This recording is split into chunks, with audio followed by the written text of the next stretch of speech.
I was 18 years old when I got married. I belonged to a very conservative family, a Baloch family, where good daughters never say no to their parents. My father wanted me to get married, and all I said was, if that makes you happy, I'll say yes. And of course, it was never a happy marriage. Just about after 2 years of getting married, about 9 years ago, I met a car accident. Somehow my husband fell asleep and the car fell in the ditch. He managed to jump out, saved himself. I'm happy for him. But I stayed inside the car and I sustained a lot of injuries. The list is a bit long. Radius ulna of my right arm were fractured. The wrist was fractured. Shoulder bone and collarbone were fractured. My whole rib cage got fractured. But that injury that changed me and my life completely was the spine injury. Many people came to rescue. They gave me CPR. They dragged me out of the car. And while they were dragging me out, I got the complete transection of my spinal cord. Those 2.5 months in the hospital were dreadful. I was at the verge of despair. One day, doctor came to me and he said, well, I heard that you wanted to be an artist, but you ended up being a housewife. I have a bad news for you. You won't be able to paint again. Next day, doctor came to me and said, your spine injury is so bad, you won't be able to walk again. I took a deep breath and I said, it's all right. Next day, doctor came to me and said, because of your spine injury and the fixation that you have in your back, you won't be able to give birth to a child again. That day, I was devastated. I started to question my existence. Why am I even alive? So what kept me going was, one day I asked my brothers, I know I have a deformed hand, but I'm tired of looking at these white walls in the hospital and wearing these white scrubs. Bring me some colors, bring me some small canvas. I want to paint. So the very first painting I made was on my deathbed, where I painted for the very first time. What an amazing therapy it was. Without uttering a single word, I could paint my heart out. I could share my story. People used to come and say, what lovely painting, so much color. Nobody could see the grief in it. Only I could. And that day I decided that I'm going to live life for myself.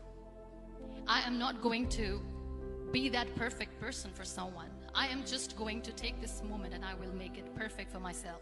That I'm going to fight my fears. So I wrote down one by one all those fears. And I decided that I'm going to overcome these fears one at a time. You know what was my biggest fear? Divorce. But the day I decided that this is nothing but my fear, I liberated myself by setting him free. And I made myself emotionally so strong that the day I got the news that he's getting married, I sent him a text that I'm so happy for you and I wish you all the best. And he knows that I pray for him today. Number 2 was, I won't be able to be a mother again. And that was quite devastating for me. But then I realized there are so many children in the world, all they want is acceptance. So there is no point of crying, just go and adopt one. And that's what I did.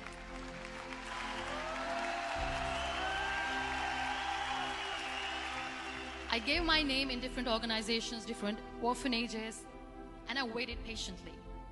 2 years later, I got this call from a very small city in Pakistan. I got a call and they said, are you Muniba Mazari? There is a baby boy and would you like to adopt? I could literally feel the labor pain. I said, yes, yes, I am going to adopt him. I am coming to take him home. And that day, I was 2 days old, and today he's 6. You know, when you end up being on the wheelchair, what's the most painful thing? People think that they will not be accepted by the people because we, in the world of perfect people, are imperfects. So I decided to appear more in public. I started to paint. I have done a lot of modeling campaigns. I decided that I'm going to join the national TV of Pakistan as an anchor person. I became the National Goodwill Ambassador for UN Women Pakistan, and now I speak for the rights of women, children.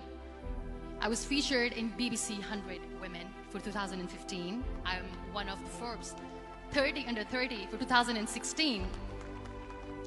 So when you accept yourself the way you are, the world recognizes you. It all starts from within. We have this amazing fantasy about life. This is how things should work. This is my plan. It should go as per my plan. If that doesn't happen, we give up.